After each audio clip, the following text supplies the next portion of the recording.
Voilà, et France 3, Grand Est cède la place à France 3 Alsace. On poursuit donc cette soirée avec les élections départementales et Géraldine Dreyer est de retour. Oui, rebonsoir à tous. Les élections départementales, l'autre scrutin de ce dimanche avec le renouvellement de la collectivité européenne d'Alsace. On va pouvoir vous donner un certain nombre de résultats nouveaux, pas encore ceux de Strasbourg, car les bureaux ferment plus tard. Mais c'est un des enjeux de ce scrutin, Renaud. Oui, parce que les socialistes, ce sont les seuls conseillers d'opposition. Ils jouent leur présence dans l'Assemblée départementale et ils sont tous à Strasbourg. Donc Caroline Moreau, c'est un peu trop tôt. Je suis sûr que vous n'avez pas les résultats de Strasbourg parce que les bureaux ferment à 20h. Mais en attendant, vous avez de nouveaux résultats, je crois. Oui, et j'ai notamment celui du canton du président sortant de la collectivité européenne d'Alsace, le canton de Mutzig, où Frédéric Bierry se retrouve avec 63% des voix en ballottage face à la liste du Rassemblement national, au binôme du Rassemblement national emmené par Lena Jäger et Johann Streicher. Vous voyez les résultats des autres binômes s'afficher. Ils étaient 4 en compétition sur ce canton. On va voir aussi les résultats du canton concernant Saverne. Il y avait un divorce puisque en son temps Michel Schliemann et Thierry Carbinaire étaient partenaires. Ils sont maintenant opposés et ils seront face à face dimanche prochain en ballottage tous les deux. Vous voyez là encore les résultats des autres binômes apparaître. On peut également évoquer Obernai où la sortante Nathalie Ernst est cette fois associée à Robin Klaus et elle se trouve elle aussi en ballottage face au binôme écologiste de Didier Andrès et Martine Marchal-Minazzi. Et puis on peut évoquer Sainte-Marie-aux-Mines. C'était une triangulaire à l'issue du premier tour en 2015. Ce sera cette fois un duel entre le binôme d'hiver droite sortant Pierre Bill, Émilie Elderlé et pour la gauche Nadège Florence et Henri Stoll. Merci beaucoup Caroline, on vous retrouvera tout au long de cette soirée pour de nouveaux résultats. Alors vous l'avez donné, le résultat du canton de Frédéric Bierry qui nous a rejoint sur ce plateau. Bonsoir, vous présidez actuellement cette collectivité européenne d'Alsace. On imagine bien que vous espérez garder ce poste. D'abord peut-être une réaction à votre très bon score, pas vraiment une surprise, mais plutôt ce soir un RN qui est toujours très présent. Vous serez d'ailleurs face au RN au deuxième tour.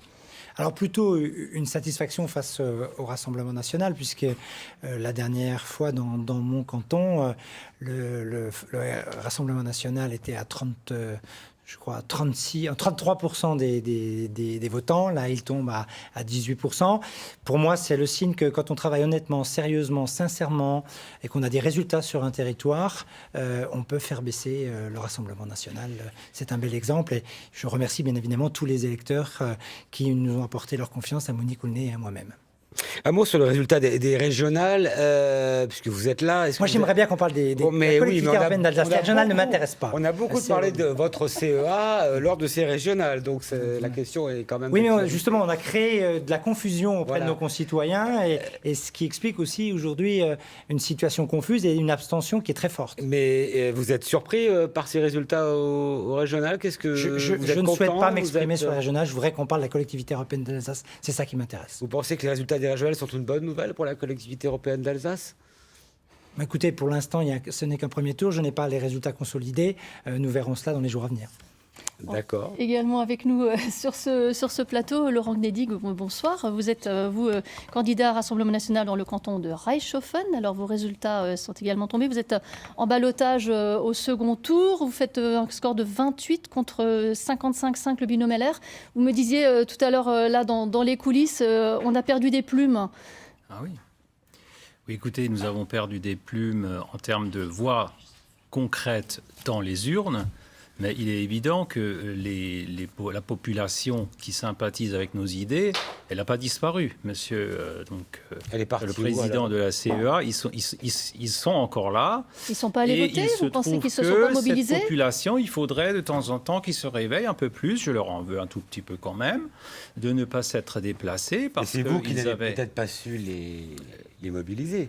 Oui, écoutez, bien sûr, nous n'avons pas le don d'être parfait et de trouver le cœur de tout le monde, mais on a quand même fait une campagne, on a décliné des thématiques, et il se trouve que certains d'entre eux ont préféré rester chez eux.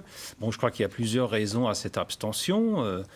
L'abstention, déjà, il y a une complexification qui a lieu. Il y a un double scrutin extrêmement qu'on ne pouvait pas vraiment comprendre chez certaines personnes.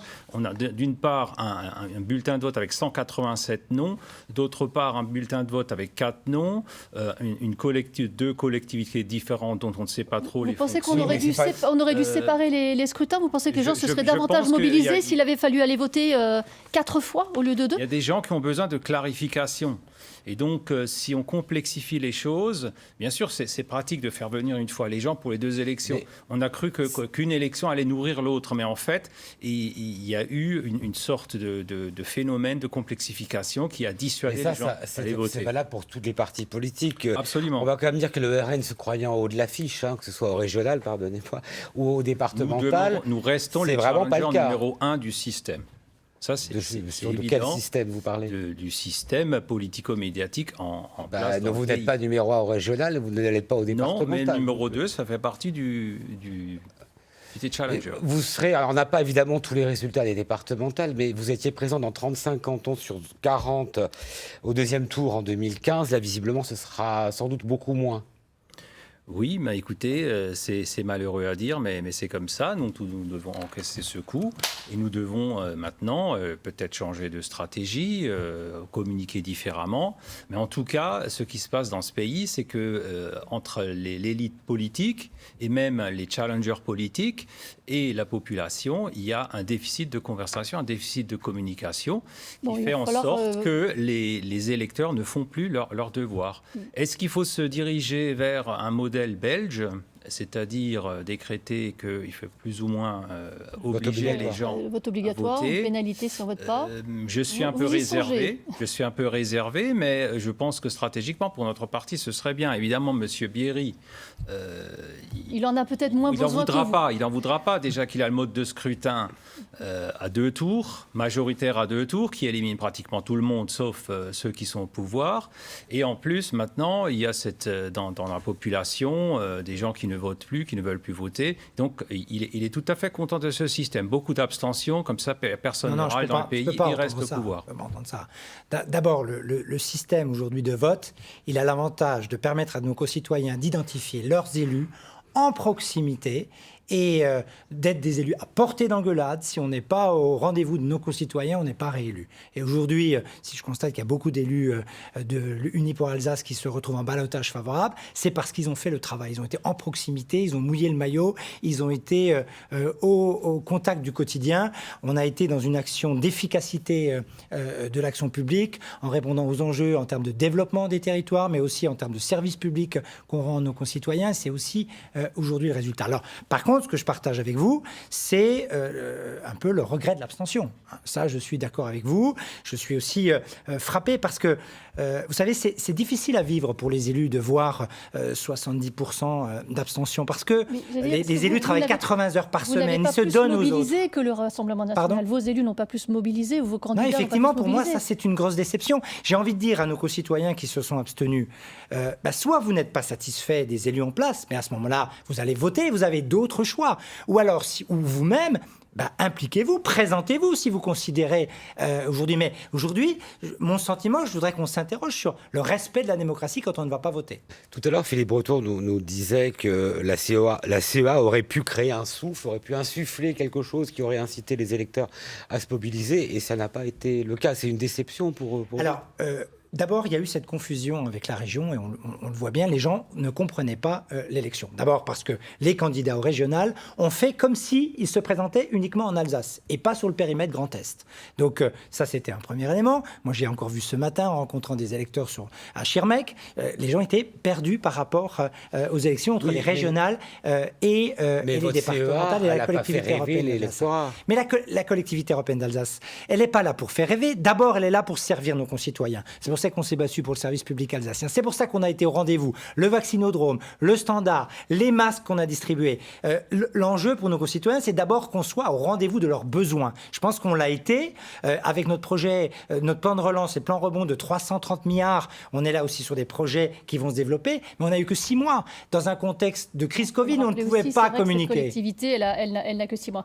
Frédéric Bierry, on va retourner voir Caroline qui a de nouveaux résultats à nous communiquer. C'est Laurent Gnedy qui est sur ce plateau puisque nous avons les résultats du canton de Reichshofen. Vous avez, avec votre binôme Julie Muller, récolté 28% des voix. Vous êtes en ballottage donc face au binôme les Républicains Nathalie Marajo-Guttmuller et Victor Vogt. Nathalie Marajo qui était sortante en 2015 et on voit le résultat du troisième binôme qui est donc battu. Résultat également pour Kingersheim où Vincent Hagenbach et Fabienne Zeller de divers droites remportent 43,6% des suffrages. Ils seront en duel face au Rassemblement national dimanche prochain.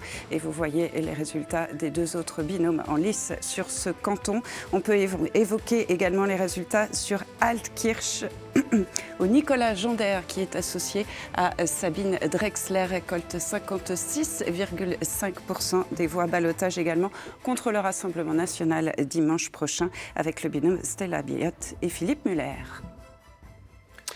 Et maintenant, Philippe Breton, il y a une heure de ça, on n'avait pas d'idée claire. Maintenant, on commence à avoir des résultats. Le scénario est un peu habituel en Alsace, une droite classique très en avance et un RN souvent deuxième et très loin derrière. Oui, mais le fort taux d'abstention ne va pas rester anecdotique. Il aura d'ailleurs probablement des conséquences nationales très importantes.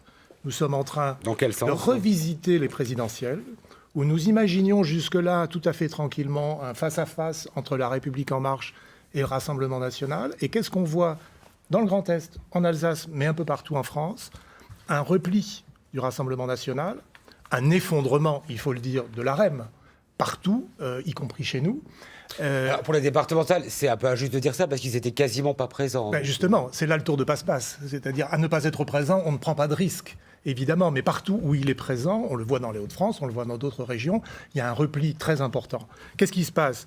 Une très grande majorité des électeurs a fait aujourd'hui, dans ce premier tour des départementales et des régionales, a fait sécession par rapport, non pas à des candidats, mais par rapport à un système politique dans son ensemble.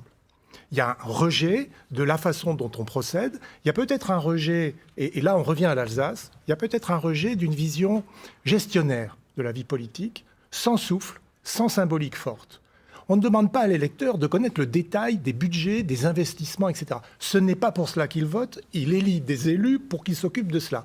Ce que demande l'électeur, c'est un souffle, une symbolique forte, un projet, quelque chose il y avait un besoin d'avenir à la sortie de cette crise du Covid.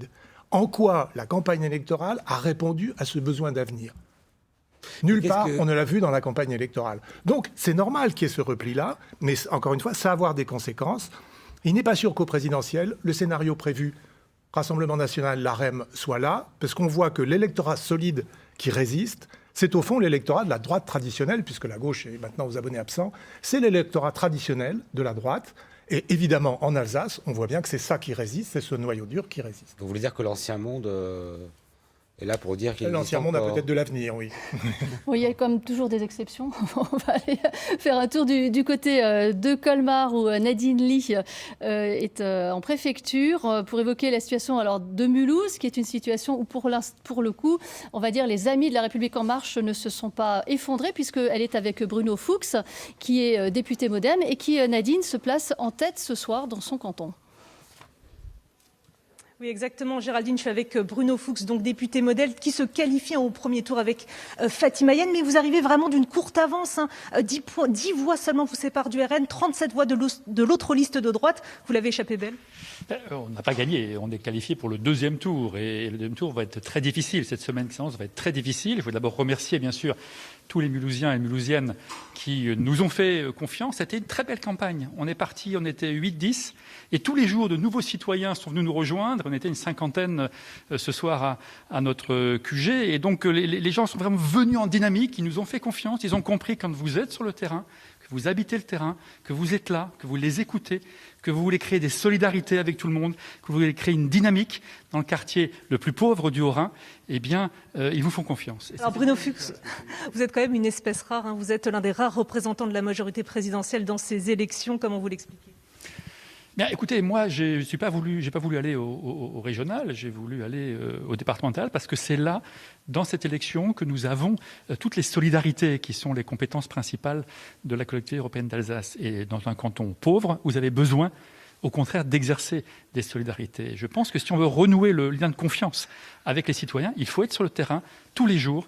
Et c'est ça qui va faire la différence. Sinon, les gens ne vont pas voter. Mais comme disait Renoir Tser, peut-être en Alsace plus qu'ailleurs, cet ancien monde, cette droite, elle résiste à ce nouveau monde, à la République en marche. Je ne suis pas sûr, parce que d'abord, moi je dois dire que le résultat, le nombre de participations est extrêmement faible, et qu'avec le mouvement démocrate, justement, on est le seul parti politique à avoir voté contre le maintien des élections au mois de juin. On pense qu'effectivement, et on le voit là, c'était une erreur de faire des élections pour la démocratie au mois de juin. Il fallait les faire en septembre ou en octobre. Et ensuite, à Mulhouse, non, je ne pense pas. À Mulhouse, vous avez donc 6 adjoints qui sont présentés dans les 3 cantons. Et donc, je pense, en voyant les résultats, puisque 4 des 6 sont éliminés dès le premier tour, je pense que le message, c'est que le maire et Jean Rottner doivent comprendre qu'il faut rassembler, que de diviser, finalement, ça ne peut pas payer, ça ne paye pas pour eux, et ça ne payera pas ni pour les Mulhousiens, ni pour les Mulhousiennes. Vouloir diviser, c'est au détriment des habitants. Je pense que c'est ça le message qui apparaît ce soir des élections. Merci beaucoup Bruno Fuchs pour ces réactions. Bruno Fuchs qui se qualifie donc pour le deuxième tour dans le canton de Mulhouse 2 avec Fatima Yen. Merci beaucoup Nadine. Philippe Breton, on ne va pas revenir sur l'ancien et le nouveau monde, mais c'était pas forcément un très bon timing quand même pour le parti du président que ces élections aient lieu maintenant. Ça a favorisé plutôt les LR. Écoutez, il n'y a pas de très bon timing depuis pratiquement les élections présidentielles pour la majorité présidentielle. Il faudrait aussi, si on veut avoir une analyse plus longue, voir aujourd'hui les effets de la crise des Gilets jaunes, qui ont été masqués par la crise du Covid. Mais il y a un travail souterrain, il y a un mécontentement souterrain, pour de bonnes ou de mauvaises raisons, ça c'est autre chose, sur lequel la majorité en place n'a pas réussi véritablement à capitaliser, à se débrouiller avec cette crise de fond. Donc il n'y avait de toute façon pas de bon timing, et je crains, sans vouloir faire sortir la boule de cristal, que jusqu'au présidentiel, il n'y ait toujours pas de bon timing par rapport à ça. C'est la preuve d'une crise profonde. Je rappelle la promesse du président de la République, qui était justement cette symbolique de renouvellement complète de la vie politique, de ce nouveau souffle. Et c'est précisément ça qui manque aujourd'hui. Et il faut mettre en regard l'abstention massive par rapport à l'échec de ce nouveau souffle qui était proposé. On va continuer à s'intéresser à ce nouveau souffle avec de nouveaux résultats. Caroline Moreau. Oui, tout à fait. Des résultats qui nous viennent, pour commencer, du canton d'Ingwiller, où le sortant Marc Séné est cette fois associé à Valérie Ruche, et il sera en ballottage dimanche prochain après avoir récolté 44,1% des voix face au binôme Rassemblement National emmené par Mario Torregrossa et Christian Zimmermann. Vous voyez les résultats des 2 autres binômes qui étaient présents pour ce scrutin. Résultat à Massoud-Niederbrück, tout d'abord, avec Maxime Belzung et Isabelle Hector Butz, les Républicains, qui seront eux aussi en ballottage, qui seront en duel dimanche prochain face au Rassemblement National. Je vous laisse découvrir les résultats des 3 autres binômes qui étaient présents. Résultat à suivre d'Ensisheim, où ce sera encore un duel droite Rassemblement National dimanche prochain. Joseph Kammerer et Carole Emlinger sortent en tête ce soir. Et puis résultat à Bouxwiller. On va les voir s'approcher. On laisse le temps quand même de regarder un petit peu parce qu'il y a beaucoup de résultats qui tombent. À Bouxwiller, Étienne Burger, Marie-Paul Lehmann seront en ballottage dimanche prochain là, face à un binôme de gauche. Cette fois, Céline Schreiber et Jackie Wagner remportent 22,5% des suffrages. Oui, Frédéric Bierry, peut-être un mot sur ce canton d'Ensisheim qui est assez intéressant parce que c'était peut-être l'une des seules ou des rares chances du Rassemblement national pour décrocher un canton. Or, Christian Zimmermann, qu'on a reçu tout à l'heure, n'arrive que 2e. C'est l'exemple peut-être du reflux du RN dans cette élection. Oui, on le constate. On a encore quelques interrogations, bien évidemment, sur d'autres cantons. Ça, c'est la bonne surprise pour nous. Et ce que je disais, je crois que parce que la majorité unie pour l'Alsace a fait le travail. On a réussi à faire l'alliance au Rhin-Bas-Rhin, créer la collectivité européenne d'Alsace, à rassembler, à être aux côtés de nos concitoyens, à construire une action publique à partir des territoires. Et je pense que le nouveau souffle, c'est comme ça qu'on va pouvoir le construire. C'est à partir des territoires, à partir des habitants, en remobilisant. Moi, je crois à la démocratie d'implication. Et aujourd'hui, on le voit bien, l'implication, elle manquait dans le vote avec l'abstention qui est très, très importante. Et là, c'est ce travail-là qu'on devra mener si nos concitoyens nous font confiance la semaine prochaine, que nous devrons mener et porter pour l'avenir. On va retrouver un autre candidat qui fait partie de votre majorité. Il se trouve à Colmar en direct, mais c'est Alain Couchot qui est candidat à sa réélection dans le canton de Mulhouse 1. Adjoint à la ville de Mulhouse, Alain Couchot, c'est finalement cette dissidence à droite a déstabilisé vos collègues, mais vous n'avez pas été déstabilisé, vous avez réussi, on va dire, à résister. Vous perdez quand même des amis dans la bataille. Bonsoir, oui. Pour ce qu'on peut noter d'abord, c'est effectivement qu'il y a une abstention très forte et que de ce fait, les écarts entre les listes arrivées en tête sont extrêmement faibles. Et puis, comme aux municipales et aux européennes, on note aussi une forte poussée du vote écologiste. Pour ce qui concerne notre canton avec Catherine Rapp, on veut remercier les électeurs qui nous ont placés en tête et qui ont fait confiance à la fois à notre positionnement clair d'un point de vue politique et à notre engagement sur le terrain. Bon, vous avez eu comment dire, la possibilité, vous, en tant que sortant, de vous repositionner. Vous vous rendez compte que pour les électeurs, ce n'est pas forcément très lisible non plus de voir qu'il y a des bisbilles internes au sein de la droite? La politique, c'est aussi une affaire d'hommes et de femmes. Et pour pouvoir travailler ensemble, c'est important aussi d'avoir la capacité de travailler ensemble sur tout le mandat. Si on part sur des bases claires, comme nous l'avons fait avec Catherine depuis le début de ce mandat, c'est aussi plus facile d'avoir un positionnement précis.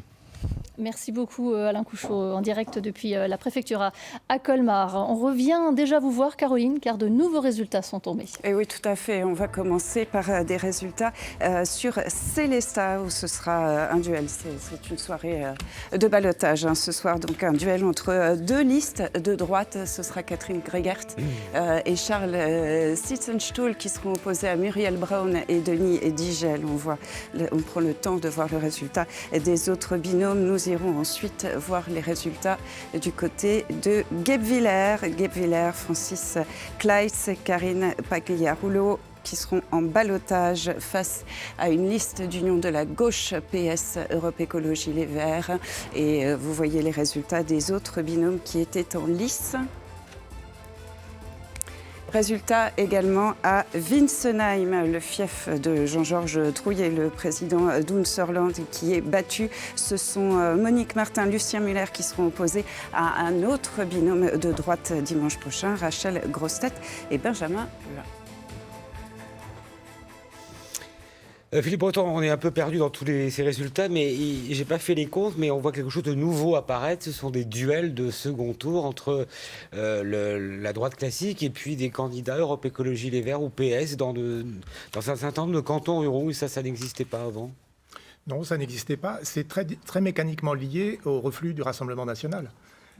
Puisque ce reflux-là, qui est lié aux abstentions fortes qui ont touché ce parti, font mécaniquement remonter au deuxième tour différents partis, divers gauches, écologistes, qui n'avaient pas vocation à y être présents dans l'ancienne réalité électorale. Et qui avaient presque disparu dans certains cantons ruraux alsaciens quand même. Tout à fait. Mais il faudra attendre. Il y a plusieurs résultats qu'il faut encore attendre, qu'on n'a pas. Wittenheim notamment, où le Rassemblement national avait fait 49% en 2015. Donc il faut voir si quelque chose s'est passé là. Le maire de Wittenheim, PS, Antoine Homé, essaye de reconquérir son Tout à fait. Et puis évidemment Strasbourg. C'est encore un peu tôt évidemment pour Strasbourg, mais là on verra les grandes tendances. Mais l'enjeu en tout cas pour le deuxième tour, parce qu'il y a un enjeu immense pour le deuxième tour, on se plaint de l'abstention au premier, c'est de savoir quel parti réussira à mobiliser ses abstentionnistes. Et je crois que c'est l'enjeu électoral des jours qui viennent. Les partis politiques doivent s'adresser à leurs abstentionnistes pour les mobiliser et que le meilleur gagne à partir de là. Et sous quelle forme, justement? Ça va être compliqué. Très rapidement, M. Gnelli, on arrive au bout. J'aimerais bien que les électeurs du Rassemblement national se réveillent la semaine prochaine parce qu'on se dirige directement vers une assemblée CEA monocolore. comme la dernière fois, sans débat. On pourrait même penser que tout le monde est d'accord dans toute l'Alsace, ce qui est faux. Il y a beaucoup de débats, monsieur. Je vous arrête. Caroline Moreau, encore un ou deux résultats à nous donner. Il reste 30 secondes d'émission. Très rapide, qui est forcément très très rapide, puisque c'était un duel du côté de Lingolsheim. Et bien sûr, ce sera encore un duel dimanche prochain. Voilà les résultats de Witzenheim au passage. Et on va voir peut-être les résultats de Lingolsheim. Mais l'essentiel, c'est de dire que ce soit un duel. Et puis voilà. Et puis on s'arrête là, puisqu'on va bientôt. Oui, effectivement. Merci Caroline. C'est la fin déjà de ce deuxième rendez-vous. Mais il y en a un troisième. Restez avec nous. On se retrouve à 22h15. À tout à l'heure.